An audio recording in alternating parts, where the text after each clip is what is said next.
Pernah nggak sih kalian kepikiran, ada orang ditawari jadi pejabat, posisi tinggi, penuh kehormatan, tapi malah kabur, bukan karena takut, tapi karena dia tahu betul risikonya.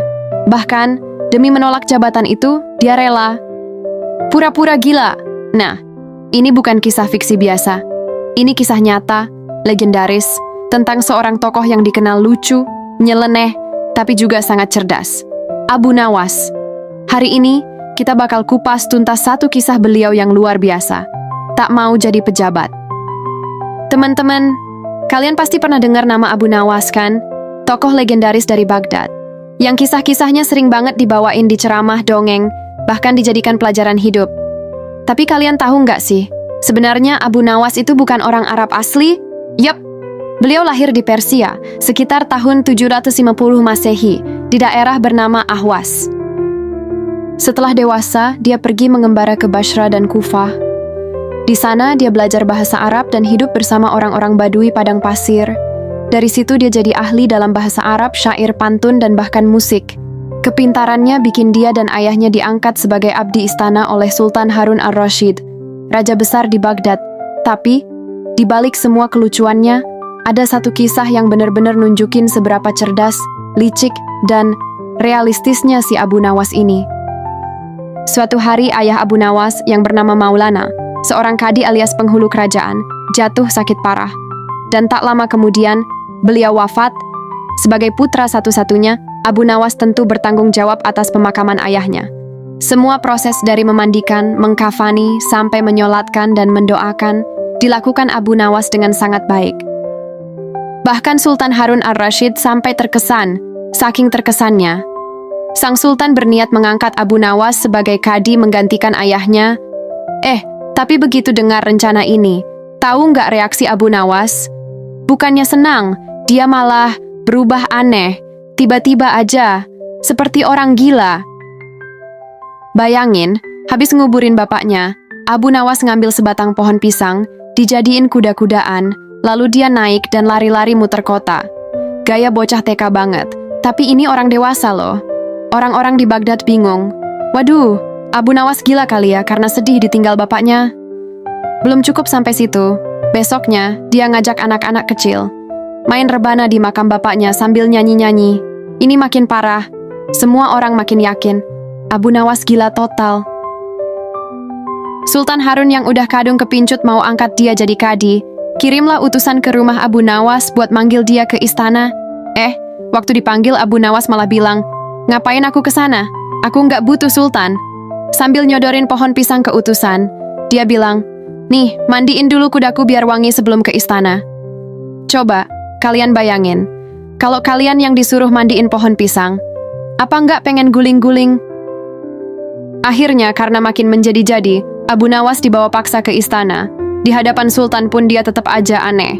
Waktu ditanya, dia malah jawab, "Baginda, tahu nggak? Terasi itu asalnya dari udang." "Apa?" bentak sultan. "Iya, siapa coba yang bilang udang itu asalnya dari terasi? Lucu kan?" Sultan murka.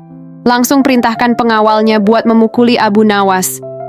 Dihajar habis-habisan, 25 kali pukulan. Abu Nawas lemas, kesakitan, tapi tetap diam. Sampai akhirnya, saat keluar istana, dia dicegat penjaga gerbang. Mana bagian hadiahku? Kita kan udah janji kalau dapat hadiah dari sultan, dibagi 2. Abu Nawas mikir sebentar, lalu senyum. "Oke, aku kasih semua hadiah dari sultan." Lalu, dia ambil kayu dan mukulin si penjaga gerbang 25 kali. Hadeh. Si penjaga gerbang marah, langsung ngadu ke sultan. "Tuanku, Abu Nawas mukul hamba 25 kali." Abu Nawas dipanggil lagi, tapi kali ini dia tenang. "Tuanku, dia minta bagian hadiah yang saya terima dari baginda. Hadiahnya kan 25 pukulan." "Ya sudah, saya kasih semua. Saya jujur orangnya." Sultan tertawa terbahak-bahak. "Dasar tukang peras, sekarang kena batunya." Tapi pertanyaannya yang masih mengganjal, kenapa sih Abu Nawas nggak mau jadi pejabat? Kenapa dia bela-belain kelihatan gila?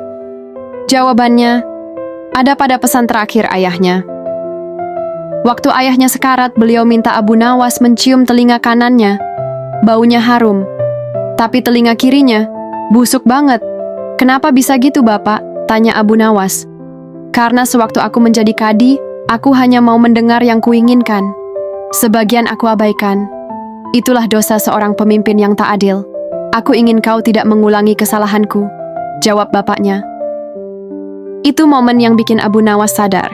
Jadi pejabat bukan hanya soal kehormatan, tapi tanggung jawab besar yang bisa menyeretmu ke dalam dosa. Kalau kamu nggak adil, makanya dia pilih pura-pura gila, daripada jadi pejabat yang berkuasa tapi tidak amanah. Nah teman-teman, dari kisah ini kita belajar satu hal penting. Kadang, orang yang terlihat gila justru lebih waras daripada yang kita anggap waras. Abu Nawas bisa saja menerima jabatan tinggi, dihormati semua orang, tapi dia lebih memilih ditertawakan demi menjaga integritas dan nuraninya. Dan satu lagi, kekuasaan itu bukan mainan. Di tangan yang salah dia bisa jadi sumber bencana, tapi di tangan yang amanah dia bisa jadi berkah. Semoga kisah ini nggak cuma bikin kita ketawa, tapi juga mikir. Jangan-jangan selama ini kita salah menilai mana yang waras, mana yang benar. Gimana menurut kalian kalau kalian ditawari jadi pejabat? Kalian terima atau pura-pura gila kayak Abu Nawas? Jadi, buat kalian yang hari ini pengen jadi pemimpin, pejabat, atau punya kuasa, jangan hanya mikir enaknya aja, pikirin juga tanggung jawabnya. Dan seperti Abu Nawas bilang, kalau nggak bisa adil, lebih baik jadi orang biasa yang hidup dengan waras. Kalau kalian suka cerita ini, jangan lupa like, subscribe, dan komen. Kalau kalian jadi Abu Nawas, kalian bakal nerima jabatan itu, atau nolak juga. Sampai jumpa di cerita berikutnya.